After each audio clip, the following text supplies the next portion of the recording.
everyone, thanks for clicking on today's video. My name is Sissy, and as I'm sure you've already noticed, I kind of have a bit of an obsession with the delicious taste of lemon. It has to be fresh lemon though, because otherwise it has a fake taste and I don't like it. Bananas like that too, you know? If it isn't the actual, I don't know, essence, I guess I could say, of banana, it just doesn't taste good, and I feel like it leaves a nasty film in the mouth. Do you know what I mean? I feel like it's the same with lemon. Like, I don't care for dishes, dessert or otherwise, that don't have a fresh lemon juice in it, and it's a noticeable taste difference. Is there a flavor that you feel the same about? Let me know. Anyway, today is a 2-for-1 deal as I'm making a lemon pasta dish and lemon squares for dessert. This lemon squares recipe is slightly different from the last one I made.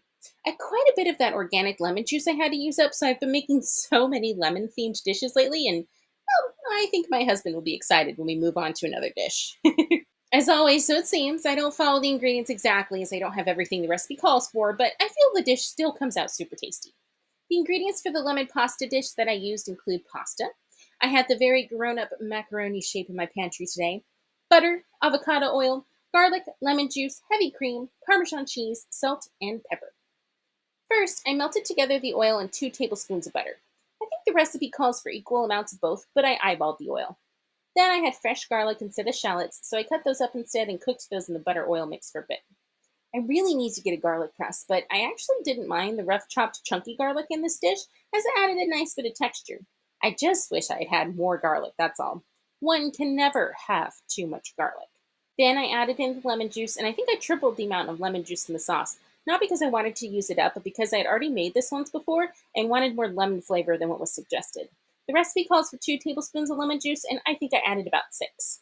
After that, I eyeballed about 3/4 cups of heavy cream, and this is where it gets ever so slightly tricky as you want to continuously stir so that the heavy cream doesn't curdle with the lemon juice and heat. As you can see, I decided to boil the pasta at the same time, which, it worked out. My husband's hand makes an appearance, helping me with the ground pepper, salt, freshly grated Parmesan cheese, or you cheat with that fancy Costco stuff, and pasta water. I think these kind of happy mistakes make cooking fun because you can have your significant other help you out. While I'm still stirring and have magically drained the pasta at the same time, all by myself, of course, obviously, my third hand added the pasta to the sauce. I stirred it up and then served it. I have made the dish several times. It's pretty easy and quick to throw it together, and it makes me feel bougie because it's a fancy dish. I should probably go with a more adult pasta shape next time. I think the recipe suggests spaghetti, but I love all the fun shapes and truly don't mind what kind of pasta I have. You may notice that I also made a lot of pasta for this. This dish is so tasty that it was really good the next day too, so I just went ahead and made a big batch that we can eat for several meals.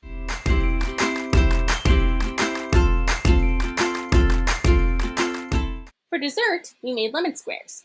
Now, I know I have a lemon squares recipe on here already, so if you don't want to check this one out, totally understand, and we'll see you next time.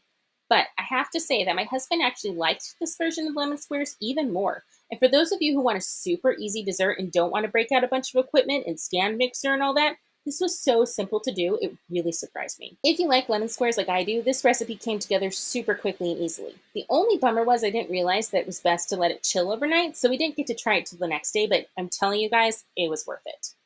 The ingredients list for these easy lemon squares include flour, sugar, lemon juice, eggs, powdered sugar, though I will admit too, I forgot to put that on top at the end and they still tasted great, salt, and butter. In a bowl, and this time I made sure I had a big enough bowl, I put in 2 cups of flour, half a cup of sugar, and a 1/4 teaspoon of salt and stirred it together. Then, after cutting the 2 sticks of butter into cubish-like pieces, I added the butter to the dish and tried to mix it up together.